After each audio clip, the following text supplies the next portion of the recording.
Hello po mga katambay, muli po ang inyong katambay, si Katambay Manong po, dito po sa Tambayang Makabayan, komento ni Kamanong.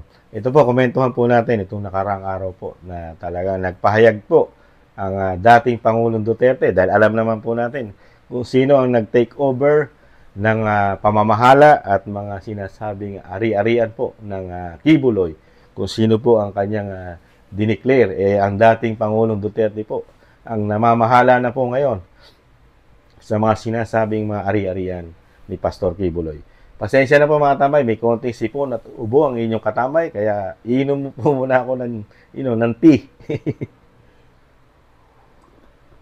Yan mga tambay, masarap po ito, yung tea, tapos lalagyan niyo po ng kalamansi, mga tambay, the best. Yung lemon, sarap po mga tambay sa mga malat, o kaya may sipon, makakatela lamunan, okay po yun. Ito po, komentuhan po natin ang pahayag po. At talagang ito po ang pahayag ng dating Pangulong Duterte. Komentuhan po natin mga tambay. Sasampahan ng kaso ni dating Pangulong Rodrigo Duterte ang lahat ng mga taong may kinalaman sa paglusob ng properties ng Kingdom of Jesus Christ o KOJC Group. Bandang madaling araw nitong Lunes, June 10, nilusob ng mga armadong pulis mula sa Special Action Force at Criminal Investigation and Detection Group ang mga compound ng KOJC sa Barangay Buhangin at Tamayong sa Davao City, sa Samal Island at sa Kitbog Compound sa Malungon, Sarangani Province. Ini para magsilbi ng warrant of arrest kay religious group leader Apollo Kibuloy at iba pang kapwa niya akusado. Ayon sa dating Pangulo, bilang former Commander-in-Chief na sumusuporta sa PNP at AFP, ikinilulungkot nito ang kanyang naging desisyon. Bilang isa ring abogado, iginit ni Duterte na paglabag sa batas, trespassing at overkill ang ginawang pag-raid ng mga pulis dahil wala umano silang naipakita na search warrant. Sa inilabas na statement ng dating Pangulo na siya ring administrator ng properties ng KOJC, pinapahanda niya na ang affidavit ng lahat ng mga apektadong miyembro, pati na ang inventory ng nasirang properties. Binalaan din ito ang law enforcement agencies na may mabigat na mga kapalit ang pagsunod sa illegal na utos. Una nang sinabi ng Police Regional Office 11 na legal ang kanilang pagpasok sa mga properties ni Kibuloy kahit wala silang dala na search warrant. Wala yung liability in the sense na kasali yun siya sa Criminal Rules of Procedure Section 11 na police officers have the right to break any building or enclosure kung hindi pinapasok after nagpakilala at sinabi kung ano yung purpose. Ganoon na po pala ang batas natin mga tambay. Yung batas na po na sinasabing purpose lang po ng mga kapulisan ang masusunod. Hindi po yung batas ng korte na iyon po nasa saligang batas natin mga tambay. Na hindi po pwedeng mag-serve ka ng warrant na wala kang warrant of arrest. Mga tambay, ngayon lang po yata nangyari sa ating bansa yon na ang mga kapulisan wala pong magagawa. Kahit wala po silang dalang warrant of arrest, talagang gagawin po nila ang gusto nila. Ganun po ba mga tambay? Mahirap pong paniwalaan ng dating Pangulong Duterte. Isa po siyang piskal at isa po siyang magaling na abogado at politiko mga tambay.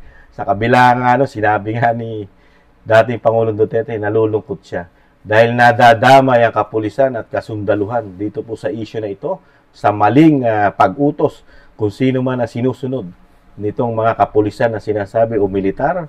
Talagang nadadamay lang po ang kanilang uniforme at talagang sa maling pamamalakad di umano. Wala po kasi magagawa nakakalungkot lang po. Ang nalalagay po sa alanganin ngayon yung ating mga kapulisan o kasundaluhan mga katamay na sumusunod lang sa utos. Samantalang yung nag-uutos, sitting pretty mga katamay. Sitting pretty yung mga nag-uutos. Kaya po nakakalungkot. Pati si dating Pangulo ay nalulungkot po si dating Pangulong Duterte mga katamay. Kasi mabigat na po ngayon ang sitwasyon dahil si Pastor Kibuloy, siya po pala kinuwang administrator ng ari-arian di umano ng Kibuloy mga katamay. At isang magaling na piskal at magaling na abogado at napakagaling na presidente ng bansa mga tambay. Kaya po nakakalungkot. At Kasi talagang hindi mo mapapaniwala si dating Pangulong Duterte na magse-serve ka. Una, madaling araw.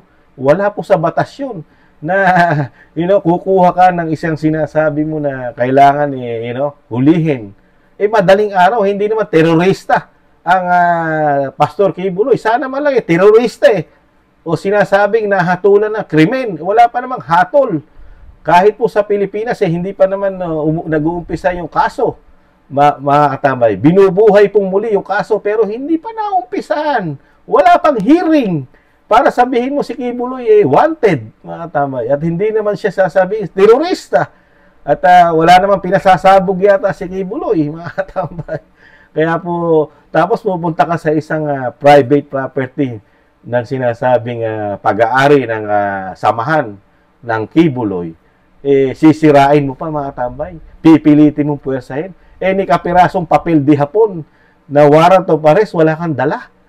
Tapos mga ngatwira yung mga tagapagsalita ng PNP na ayon sa kanila, di umano, sa kanilang sa kanilang papel o sinasabing sinusunod nila yung kanilang batas bilang sa PNP na sila'y nasa tama. Di ibig sabihin po pala mas makapangyarihan ang batas ng PNP kaysa sa batas ng Supreme Court. Ganun po ba, mga katambay? Hiyang-hiya naman tayo sa sa PNP, sa tagapagsalita ng PNP, mga katambay. Mas powerful po ang kanilang ginagawang batas sa PNP kaysa sa batas na nasa Supreme Court na po. Sila po nagbabalangkas at yung po talagang napakahabang panahon na natin sinusunod na kailangan may warrant of arrest kung may aarestuhin ka. Lalo katulad ng isang Quiboloy na kilala sa Pilipinas, mga katambay. Hindi pangkaraniwang tao ang Quiboloy. Di ba? May sinasabi para arestuhin mo ng ganon. Kailangan ilagay mo sa proper. Hindi na po yata nasusunod ang demokrasya ng ating bansa, mga katambay, pagka ganon. Parang nagiging, nagiging diktador na po yata ang ating bansa. Hindi po kaya mapupunta tayo sa isang communist na bansa, mga katambay, na pag sinabi kahit wala sa batas, susunod na. Ganon po ba? Magiging dictator na po ba ang ating bansa ngayon? Pati po ang batas kailangan saklawan na. Nakakalungkot lang po ang nangyayari sa ating bansa. Ang medyo nakakalungkot, nagagamit ang kapulisan. Iyan po sumusunod lang sa utos, makakasundaluhan. Nakakalungkot. Sila po ang makakuha ng damage, mga tambay. Yung kanilang tungkulin, trabaho, baka madisgrasya pa yung mga trabaho nila. At pamilya nila na umaasa lang dito sa ating mga kapulisan sa sweldo na tinaasan pa na nga. Ginawa pa ng paraan ni dating Pangulong Duterte na tumaas ang mga sweldo nito. Kaya lang, hindi mo naman masisi. Hindi rin masisi ni dating Pangulong Duterte dahil iba na ang Commander-in-Chief. Di ba? Sumusunod lang ito sa Commander-in-Chief kasi yun ang mandato ng mga sundalo at kapulisan. Kaya abangan na lang po natin, mga tambay. Ito po yung nakakalungkot na balita, lalo sa mga sangkot, di umano, sa mga illegal na proseso na ginawa ng kapulisan. At hindi man lang sinigurado ng kapulisan kung sino po ang commander nitong operation na ito, na hindi man lang klaro na sana may dala man lang silang warrant of arrest na galing sa korte, dahil korte ang nagre-release ng warrant of arrest. Sana meron man lang silang dala, di ba? At isa pa, ginawa po na sana nila doon sa tamang oras, dahil may tamang oras po ang pag-serve po ng warrant of arrest, lalo kung hindi naman terorista ang iyong kukunin o hulihin at hindi rin naman wanted, mga katambay. Di ba? Kaya medyo questionable. Mahirap po nila i-question ang dating Pangulong Duterte na isang magaling na piskal at abogado. Di ba? Mahirap questionin yan, mga katambay. Kaya nakakalungkot po, mga katambay. Lalo po sa ating mga kapulisan na nasasangkot po sa maling paniniwala yata ng ating administrasyon ngayon na pati sila inadadamay, mga katambay. Kaya abangan na lang po natin, mga katambay, kung ano ang mga susunod na mangyayari dito po sa issue na sinasabing illegal na pag-aresto o pagpunta sa sinasabing mga ari-arian ng Pastor Quiboloy, mga katambay. Muli po, si Katambay Manong po, nag-iiwan po na, thank you. Papasalamat sa gusto po ng ating maliit na channel, Tambayang Makabayan, Komento ni Kamanong sa YouTube at TikTok. At sa muli po mga tambay, pasensya na po. May sipon at ubo ng konti. Thank you po. Paalam. Ingatan naman.